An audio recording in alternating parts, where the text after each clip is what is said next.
Hi friends, it's Thursday, July 17th, a beautiful number. Lynn and Jamie here, continuing our assignment, our 7-month assignment in the D.C. area. Timing is a variable phenomenon, and so we know that 7-month period may vary. We may leave here before then, slightly, or after then, slightly, but that roughly that's the assignment.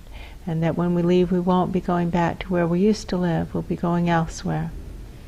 So we continue our immediate assignment today in working with addiction, in asking what our intention was supposed to be.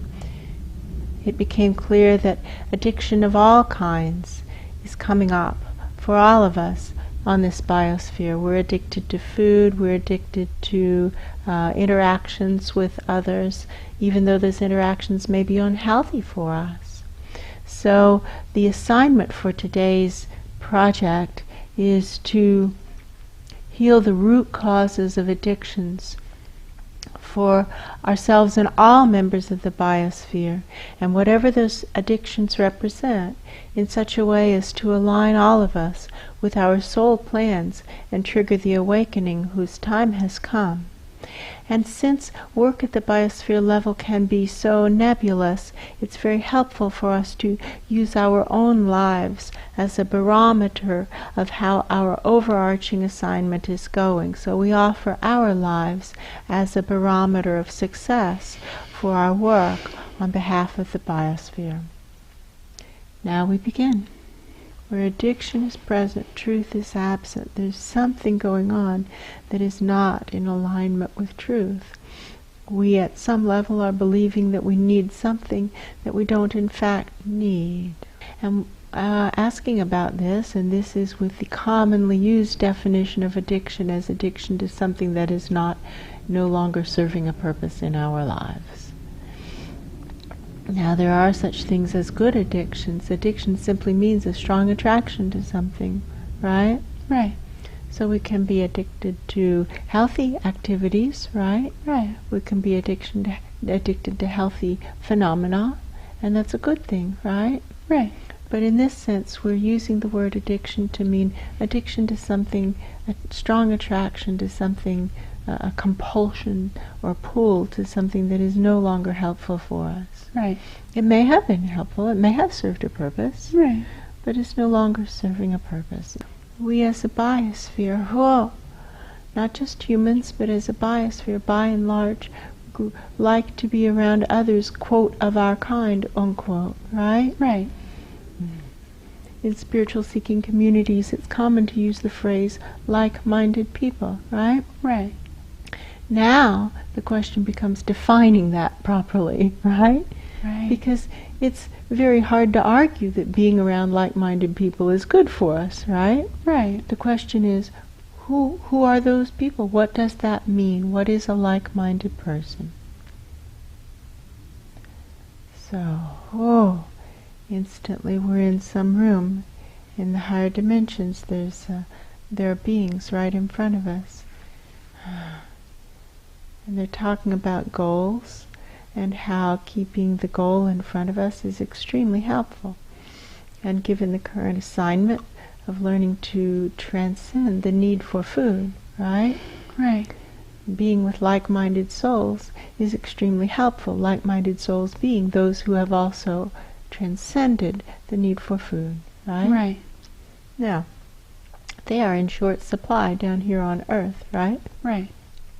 However, fully abundant in the higher dimensions, right? Right. And fully abundant in the future if you go far enough out in the future. Is this true? Yes. Now, in the higher dimensions, it's really quick to see none of these people are eating. However, it's also equally quick to see, for the most part, they don't have physical bodies, right? So it's not as helpful as it would be if they had physical bodies, right? Right. Therefore, working with future beings is quite helpful, yes? Yes. Here's the drawbridge into the future. You see that drawbridge, and so we just go in, kind of calling out, "May we enter?" because it would be rude to just come in, right? Right. The girl, the familiar being, has the 8-year-old girl by the hand.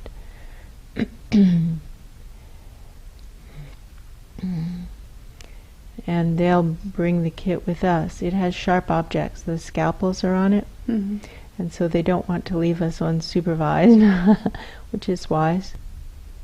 Let's sit here and meditate inside the cell.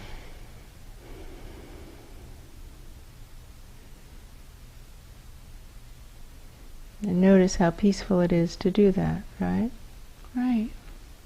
Now, let's sit here and get our channels up inside a cell. Oh, and notice how much effort that takes.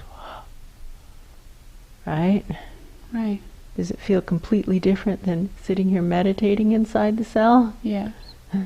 Does it take a boatload more effort? Yes. A boatload more discipline? Yes. A boatload more focus? Yes. A boatload more willingness, courage, and integrity? Yes. Now, let's get inside this cell and get our channels up. Let's say, let's all do it, friends.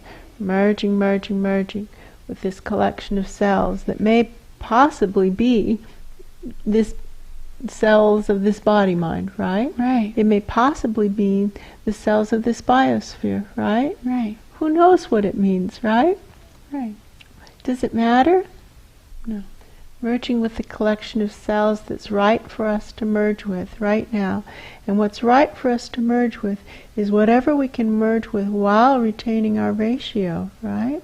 See, I was asking, what about the addictions? And I start to see, as we stretch, it's like it's revealing things that were buried inside of us that seem to be unhelpful addictions. Right. And like they're coming to the surface because the rest of the pillar is being stretched, or substance inside the pillar is being stretched, right? Right. So it looks like, they look like, what do they look like to you, these things that are inside that are coming out? Oh, to me it looks like squeezing, like condensation coming out from a glass, like squeezing out drops of stuff. To me it looks like stretching silly putty, and out of the silly putty there's coming other toys that had apparently been covered up by the silly putty. Oh. Other toys coming out, and they're grippable. Can you see those toys? Mm-hmm. Let's grab them and just start to pull them out, while not trying to break the silly putty, like get them out of the silly putty. This isn't working very well. The silly putty is not the right consistency. More living waters. Whoa! There's a recipe. I didn't notice it until just now. The guide said, "Did you check the recipe?" No, I did not. We don't have enough living waters in this. It's like trying to make bread dough with not enough water. It's not going to work. Right. So adding more living waters, kneading it in, and now these things are coming out that are hurting. They're sharp objects. They're hurting objects. Mm-hmm. And just start to put them on the shelf. They're things that we think are helpful, but they're actually hurtful. Well, what do they represent? Throwing stars. They're weapons. They're very painful. They're small. They seem to come as if from nowhere. Yeah. Right. So, we see how being around other people who don't have the goal of living their soul plan, who don't actually have that as the goal, how they can throw these things, right? Right. Now lots of people like the idea of living their soul plan, but not the reality of it, right? Right. When they discover that it actually takes a lot of courage and a lot of discipline and a lot of willingness, and a lot of commitment, and a lot of integrity, and humility, and trust, and selflessness. That's the one they choke on, usually, right? Right. The selflessness. And then stability. Well, then it's like, well, I don't want to do that. Right. Oh, I don't want to do that. Forget it. I want to go talk the talk, but I don't want to walk the walk. Right. Which is fine. With the intention, to heal the root causes of addiction to food and addictions to relationships. And suddenly I see how this is relevant. And learning how to live on light. We have to let go of being around people who aren't also doing it, right? Right. That pretty much can empty a room, right? Right. Right. So we pull out the throwing stars and we sit with these future beings who are actually doing it.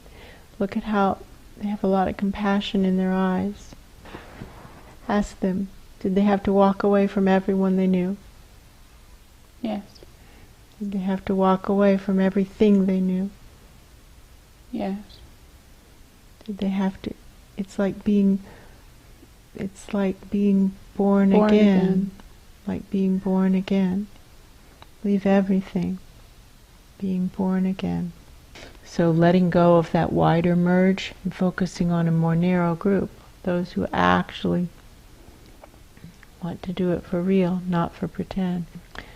Whoever this is, now it may be trees, it may be squirrels, it may be crows, it may be plankton. Now, cleanliness at the physical level is going to become equally problematic, right? Right. Because as food goes, soap will also go, right? So, to learn to be clean on energy also, right? Fire hose of truth.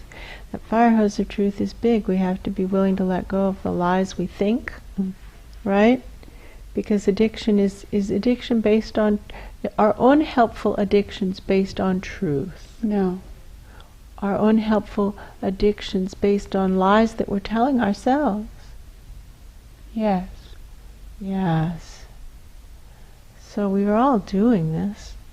We have to give up the lies we tell ourselves. It's crucial.